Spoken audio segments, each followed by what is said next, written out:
একজন কৃষক বাসায় কিভাবে ধান নিয়ে যায় এটা দেখতেছেন। তাদের কাছে বৃষ্টি, ঝড়, রোদ সব সমান। রোদে পুড়ে যায়, বৃষ্টিতে ভিজে যায়, এই যে পানি, তারপরেও এই এই যে ধান নিয়ে যাচ্ছে। দেখুন কতগুলা ধান বাদে সে একা। তিনটা, এতটা ওজন হয়ে আছে ধানগুলা যা বলার মতো না। মানে ভিজে একদম শেষ হয়ে গেছে। তারপর হাইব্রিড ধান আরও ভেজা। তো তারপরেও দেখেন নিয়ে যাচ্ছে, এইভাবে বাড়তিছে। এক এক জেলায় এক এক রকমভাবে ধান নিয়ে যায়। কোনো কোনো জেলায় মাথায় বহন করে, তো আমাদের এখানে কাঁধে বহন করে। এখন এই যে বহনকারী, যেটা কৃষকের প্রধান অস্ত্র এই সিজনে, যেটা বলা যায় আর কি। দেখুন কত সুন্দর করে ধান বাঁধছে।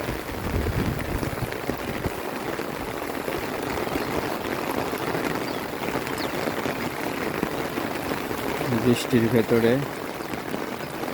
অনেকটা কষ্টের, অনেকটা কষ্টের না, সর্বোচ্চ সর্বোচ্চ কষ্টের। তারপরেও বাংলাদেশে অবহেলিত। যেখানে ইউরোপ আমেরিকায় একজন কৃষকের বেতন চরম পর্যায়ে, সেখানে বাংলাদেশে একদম অবহেলিত, সর্বোচ্চ কম। একজন গার্মেন্টস কর্মীরও বেতন অনেক, সেখানে একজন কৃষকের বেতনের কথা কি বললাম। সারাদিনে আগে পাইতো 300 টাকা করে, এখন যেহেতু ধানের মৌসুম অর্থাৎ সিজন, এই জন্য হয়তো 500-600 টাকা দিন পায়।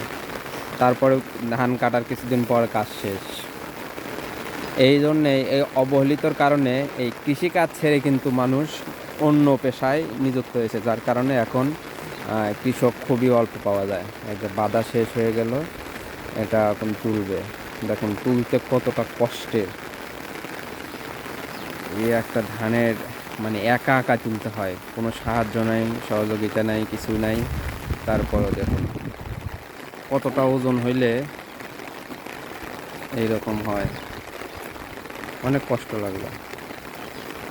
এই বৃষ্টির ভেতর এইরকমই নিয়ে যাবে। এই যে নিয়ে যাচ্ছে, শুধু আপনাদের দেখানোর জন্য একটু বৃষ্টির ভেতরে এসে ভিডিওটা করলাম। ভালো লাগলে অবশ্যই শেয়ার করে রাখবেন। কৃষি প্রধান দেশ, সবাই হয়তো কৃষি পরিবারেই জন্মগ্রহণ করে পরে পরবর্তীতে অন্য পেশায় চলে গেছেন। তো সবাই ভালো থাকবেন, ধন্যবাদ।